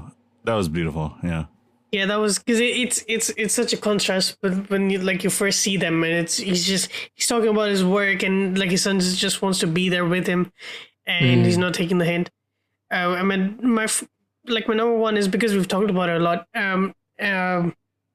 There's a split second scene where they go and see a film in the theater, and it's Iron Man 2 because there's a repulsor sound, and it's a blink and you miss it scene. What? Yep. Hold on. Man. When is that? Is it the montage of the 1 second? It's a montage video? at the beginning. It's a montage, yeah. And he's on his phone. He's always on his phone, even on the roller coaster. Yeah. Yeah. Amazing. That's so cool. Just like a little thing I want to add. I love that Oliver Platt is in this because in this film he's responsible of like ruining Chef Casper's career, but also like allowing him to rediscover himself. And then Oliver Platt is also in The Bear, which is he's responsible to for the fucking business that's going on, and then they like reinvent the restaurant, and it goes from an Italian beef to like an actual Michelin star restaurant, and he's the owner for that. So that's a pretty cool. I gotta watch cool that show. thing. Oh, okay. Everyone talks about it. Sorry, I had to look up He's Oliver Cicero, Platt. dude. Right. He's also in Lake Placid. This is like Jaws, but with a crocodile. Yeah, sorry, and one more. No, that's another one. That's another one. Oh man. No, I saw a video of him doing a crowd dive and it just went down. Juan took one of mine. It's that is the pivotal, it is the middle of the second act turn where it's like, oh, this is all different now. I really love that scene. John Leguizamo turning up. Yes. He's been made sous chef. and he turns up and he's like, I told you if you ever got anything going, I'm coming after you. And he's like, great, it pays nothing. He's like, awesome, you can't scare me. And they hug. That's brotherhood, man. That is for me, you know, some friendships are ride or die, and it's always beautiful to see that friendship between two straight men. Yeah, that's true friendship right there. Yeah. Yeah, exactly. And that's, you know, like even my generation of men weren't nurtured to be affectionate towards each other like that. Like I remember my sister talking about it. She was like, talked about her boyfriend and one of his friends, and she saw them hug once, and she's like, it's one of the most pure things in the world to see, you know, two men connect physically and not in a sexual way, but in a way that says, you know, like we are brothers, even though we don't share blood. I love that because, you know. Yeah. The best. No, go ahead. No, I was just going to say the best like definition I've heard is from John Wick, and it's what's the Asian actor who plays Scorpion? Hiroyuki Sanada? Asian actor who plays Scorpion. Yeah, Hiroyuki Sanada. Yes, him. He says friendship, like hardly has meaning or is hardly meaningful when it's convenient. Mm-hmm. That when I heard that, I'm like, that is the most beautiful way to describe a friendship, and the most meaningful way. Because I'm like, yeah, anybody could be friends when it's convenient for them. But when it's outside of that, and when you have to like put work or put yourself in a horrible situation for that friend, I'm like, that's what it is. And that's what it was. Like you said, he had the gig of like a lifetime, a sous chef at a big restaurant. He's like, Michelin star restaurant. Yeah, Michelin star. I'm going to leave that actual paying job to just come help my friend out.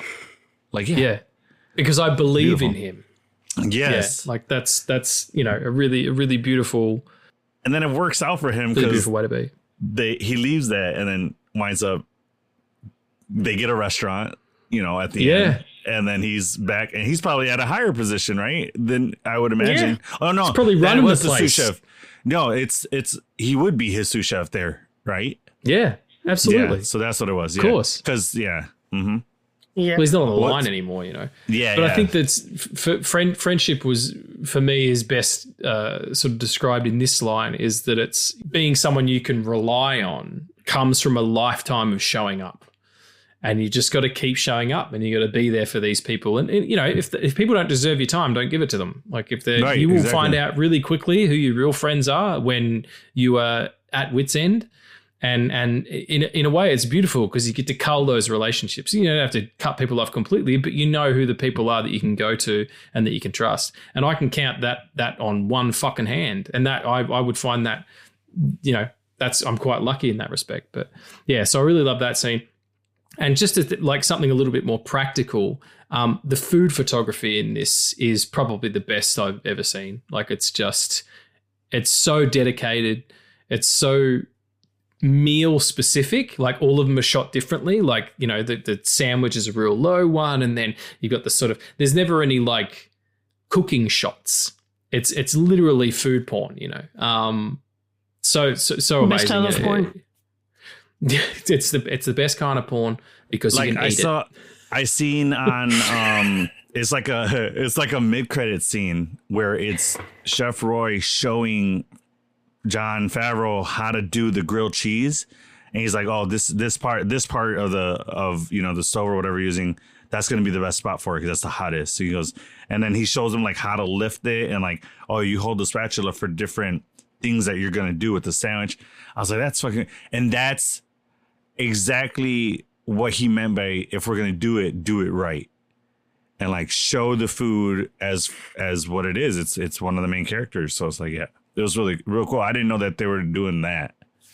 Yeah. And the dedication to, you know, the craft of it, and knowing by feel like, okay, this is what the sandwich looks like. And then you flip it. And I tell you, the amount of butter they put on these things, my heart would explode in my chest if I had that. Fucking ridiculous. But anyway, that's Chef, everybody. If you haven't seen it before, why are you listening to this episode? If you have seen it before, I'm sure you're going to want to go back and see it again. Otherwise, you're probably just really hungry right now and want a toasted cheese, which is totally fine too. Bless you all. Do we have any questions for the Chef episode? Maybe. Addy says maybe. I got Okay, one. sure. This is what I was gonna write in. So, if you had your own food truck, what style of food would you be serving? Like, I know obviously probably vegan and stuff like that, but like, what specifically? Like, what's a dish you would be serving? I know it immediately because I thought about it when I was in 6th grade. What is it? You go then, Eddie. You go. It's just a cheese sandwich. Just Like cheese, like toasties. Yeah, like a grilled cheese sandwich. But like sometimes Like the there's style sauce he in it. made? No, like different. Yeah, well, I have like a sandwich toaster. That's doing most of the work. Yeah. Do you guys have jaffles? Oh, what is that? Sounds like a You creature. don't have jaffles. This might be an Australian thing too. A jaffle is a toasted cheese sandwich, but you use this particular jaffle maker. And they used to be like, it's a 2-prong thing, and you put this bread down, and then you put whatever you want on the inside. It's normally like tinned something, like tinned spaghetti or tin baked beans and cheese. And then you close it, and it clamps the edges shut, and you get this little pocket of food in the middle. Oh, like a panini press kind of? But it seals it? Kind of like a panini, but not open. It's like when you squash seals it down. Yeah. It seals Cool. it. Yeah, Oh, nice. jaffles they're called. See, No. See, We have that, but we it's not call weird them, Australian we shits. call them like sandwich makers. 'Cause it's kind of the same thing, but like instead of like a slice of bread, you put the bread and then you put whatever you want the filling to be. Then you put another bread and then you close it, and then it shuts all the corners, and there's like a line in the middle. Yeah. Yeah. So you're just a sandwich press. We call it a jaffle because we're fucking weirdos and we all have records. better name, We've all though. been in the clink. What was the question? Sorry. No, he said it was a Did better you ask a question name. then, Addy? Sorry. No, that's a better name though. Jaffle. Yeah. Yeah. If I had a food truck, it would be donuts. Oh, nice. Yeah. That's Like just pure comfort donuts food. or like different iterations I do of donuts? Like a couple of cronut. things really well. Like here they have donut trucks that are just exclusively selling hot jam donuts. And literally you buy the bag is steaming with these motherfuckers. Like they are outrageous. So yeah, I do like, a couple of really good ones, some vegan options, maybe 3 or 4 really good quality donuts that people are like, have you had one of those motherfuckers? Because I'm sure they've got crack in them because Riggs wipes each one individually on his anus. That's where the crack comes from. Yeah. Not cocaine. That's what I cool want. because you wouldn't think normally people, when you say food truck, people don't really go to dessert. So that's really No. interesting. And then you pull up to any place that has food trucks, you're going to be the only one there with dessert. And then anybody, Exactly.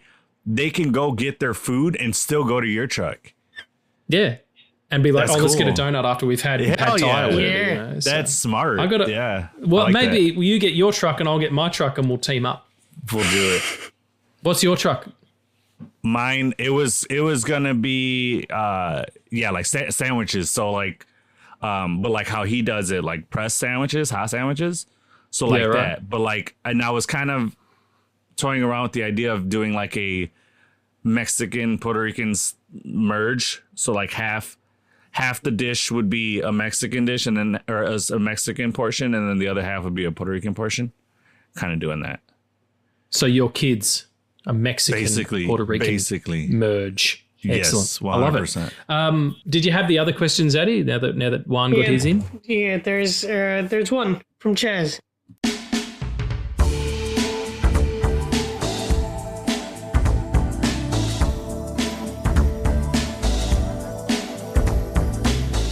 I saw there was a sex-based food question. I wonder if he's finished. I wonder if they've wrapped the movie yet. I think they have. Chaz, it in have you finished shooting? I think he did. Yeah. You think you Yeah. did? Yeah, think he they're in said that they're in post-production. post-production, yeah. Fucking right on. They Can't have wait like to see it. $5,000 in I'm going to funding try and already. organise a screening here. Yeah. I said to him. That's cool. Yeah. Anyway, sorry. What was his question? How many fucking Cubano sandwiches can I fit in my mouth and my ass at the same time or something filthy? And the answer's 2. Damn. Let's really try. I think you can get at least 4 in there. I got 2 I and 2. got 2 in the poo, 1 in the goo. Oh, fucking no. Regan. Come on, mate. Come on, mate. That's one in the pink and one in the stink. Oh, shit. All right. There's a warning at the beginning of the episode. There's always a warning. Adult content. What people are here for. Here we go. I worried about it because after, we had that conversation, before I was talking about it. I was worried about it. And then I'm like, fucking listen to the We Hate Movies podcast. They are fucking rancidly filthy. I'm like, they're my idols. So fuck it. I'm doing whatever I want. It's all in jest. I'm not directed at anybody. Sorry, Eddie, what's Chaz's question? All right. So his question is, like Chef, if you had one thing you could base around cooking or baking for a plot of a movie, what would it be? Right. So, his is Cuban food. Mm-hmm. What would our movie be about? Is that what the question's saying? Like, what would our food truck be? Yeah. Okay. Cocaine sandwiches. Be popular. And it's just the main ingredient is just Reeks, but he's sitting on a commode and you just run through the sandwiches every time. Just wipe it. Yeah. Mine is literally How I get it? Bread. Mine would be bread. like sushi. It'd be Japanese food, I reckon, because the precision that goes on there is just really, and the intimacy, like really, really good high-end Japanese places, that you go to in Japan and stuff, in the States too, they're exclusive. It's like they serve 5 bookings a night and you get served by a particular chef and it's really delicate. And that the craft, that is interesting to me. So yeah, Japanese. Chaz, what about you, Juan? I don't know, man. It's hard to pick anything, but just what I love is Spanish food. That's okay. Nothing wrong with that. Yeah. So I would say that. I would say Puerto Rican food. Puerto Rican food. Yep. Eddie? Wait, I got a question for Wanda. So, like, with the sandwiches, do you have, like, a meat of choice that you really like? Or is it just whatever you can get your hands on? Cock! Sorry. Oh, you stole my answer. Can I say that too? No, with Puerto Rican I've been foods, wanting to scream cock all day. Yeah. With Puerto Rican foods, no, it's all right. With Puerto Rican foods, it's usually pig is the choice that really it's probably the biggest choosing that, like, or everybody's favorite choice, and then steak. So it'd be one of those two. I'm gonna go back around and actually just reference the film and say chocolate lava cake. Yeah, single chocolate lava cake. It's not molten. And then that's what you do when you serve it. You crumble it up and throw it at the customer. And they're like, oh yeah, like they love it. They're into it. Exactly. Yeah. Yep. It's called Addie's Toss, and it's okay. Bless you all, everybody. Thank you so much for writing in again, Chaz, and Juan here in person to give you a question. Not everybody's name sounds like it doesn't start with a J and a U, but yours does. Thank you so much for listening, everyone. I hope you enjoyed the episode. Sorry about the little gap there. Some stuff going down, but we're back. We'll be back at some stage, probably to talk about weapons, I hope. But in the meantime, Juan, where can the good people find you? Talk about your show. Thank you. So we are on YouTube. We have video podcast, and all of our episodes are up there. It's Till the End of the Line podcast. You got to add that podcast, if not, you're just going to get a bunch of MCU videos of Captain America and Bucky. And then with the same name on Instagram, Till the End of the Line podcast, all one word. And there, you can see our daily updates, what we're up to, our goofiness, and then we share a bunch of memes and all that good stuff. So yeah. And this is you and your podcasting buddy Kike. Yeah, my buddy, my best friend, my ride or die. He's the guy showing up in a cab to my food truck for sure. Keep me and Kike. We're on Till the End of the Line podcast. Yep. Nice one. Well, it's been beautiful having you here again. And do go and check out the Till the End of the Line podcast, guys. If you like what we do, but with American accents and some sweet Latin beats, check them out. And less profanity. And less profanity. That's totally fair because there's children in the room sometimes. Slightly less, yeah. Slightly less. Yeah, I see it getting dirtier and I feel like I'm to blame. You're the inspiration, not the blame. Addie, you're my John Leguizamo. Oh. And I think that would be the way around it would go. I don't know. I'm seasoned and older. And your McEwen sandwich. I'll take that. That's beautiful. Thank you very much for listening, everybody. And remember, fuck hate. Love wins.